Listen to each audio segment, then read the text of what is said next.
اب ایک check list کی طرح میں ان ساری باتوں کو آپ کے اپنے لیے بولتی ہوں کہ حامل قرآن کون ہوتا ہے؟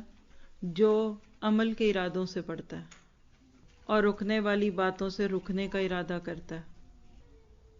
اور حامل قرآن وہ ہوتا ہے جس کو صرف صورتوں کے پورا کرنے کا غم نہیں ہوتا.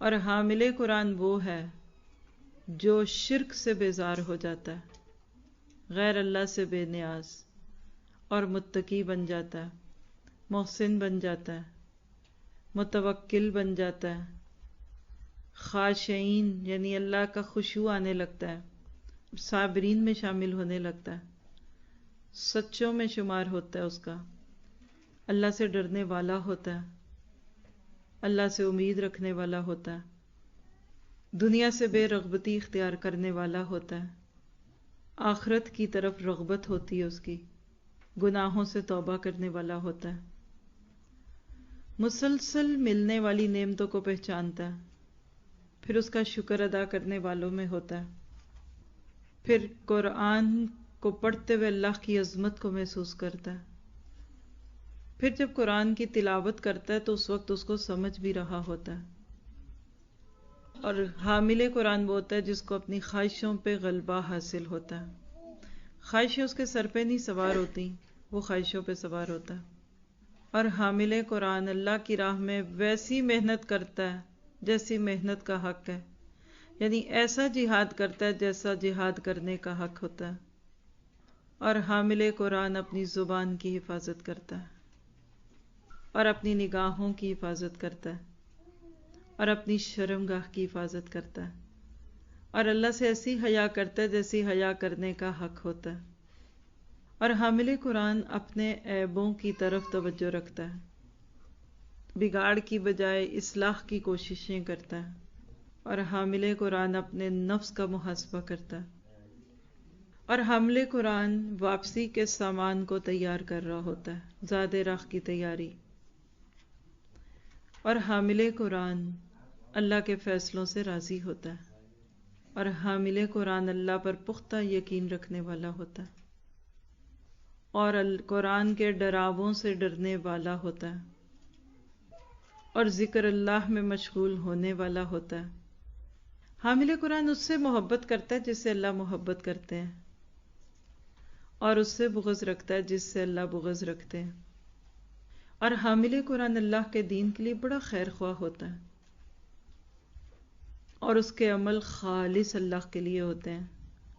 اور حامل قرآن کی تمنائیں بہت کم ہو جاتی ہیں. اور حامل قرآن اپنے موت کے دن کی تیاری کر رہا ہوتا ہے، حالانکہ موت کا وقت اس سے چھپایا گیا ہے.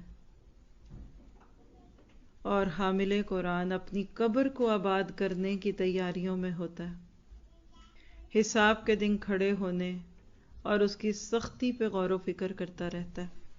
اور حامل قرآن تنہائی میں اپنے رب کے ساتھ غور و فکر کرتا ہے، اور اپنے لوٹنے کے بارے میں فکر رکھتا ہے. اور حامل قرآن ہر اس ڈراوے سے ڈرتا ہے جس کے ذریعے اللہ نے ڈرایا، اور خاص طور پہ آگ کی شدتوں سے ڈرتا ہے جس کی تپش بڑی شدید ہے، جس کی گہرائی بڑی دور کی ہے، اور غم اس کا بڑا لمبا ہے، اور جس میں رہنے والوں کو موت بھی نہیں کہ وہ اس کی سختیوں سے راحت میں آ جائیں، اور نہ ان کے گرنے کا حال پتہ چلے، اور نہ اس کے اوپر پیش ہونے والوں پر رحم ہوگا.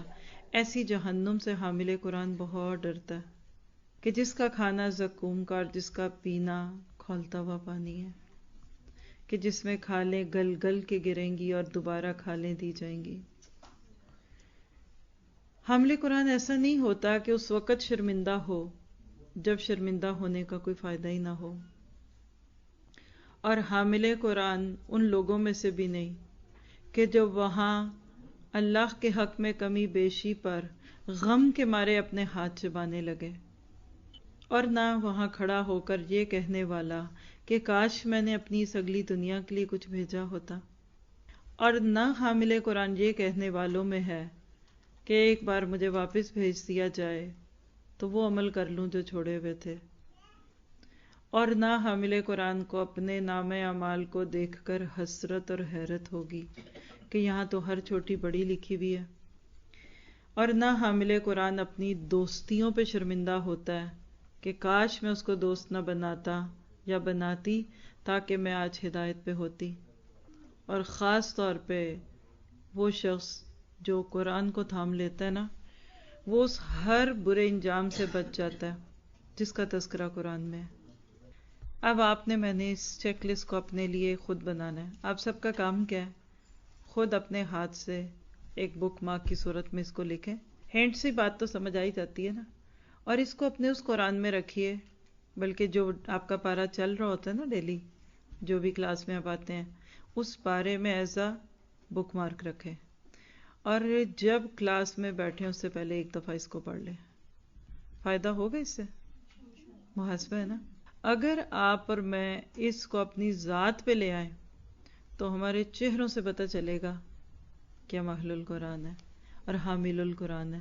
اور جتنا زیادہ قرآن آپ کے جسم کے ساتھ گھلتا ملتا جائے گا نا، یہ نیچرل فلیور دے گا۔ آپ دیکھیے ایک نمک ہے جو اوپر سے کھانا پکنے کے بعد آپ ڈالتے ہیں نا، وہ کڑوا لگتا ہے، کہیں زیادہ آ جائے گا کہیں پھیکا ہوگا، اور اصل کھانے کا ٹیسٹ وہ پھر بھی نہیں دیتا، صاف پتہ چلتا ہے کہ یہ ایک الگ چیز ڈالی ہوئی ہے۔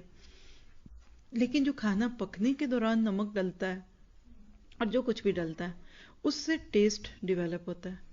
اس وقت آپ کے میرے پکنے کے دن ہے۔ طالب علموں کو کوئی نہیں پتا ہوتا کہ وہ کون ہے، یہ پتہ لگتا ہے جب آپ اس مرحلے سے گزر جاتے ہیں۔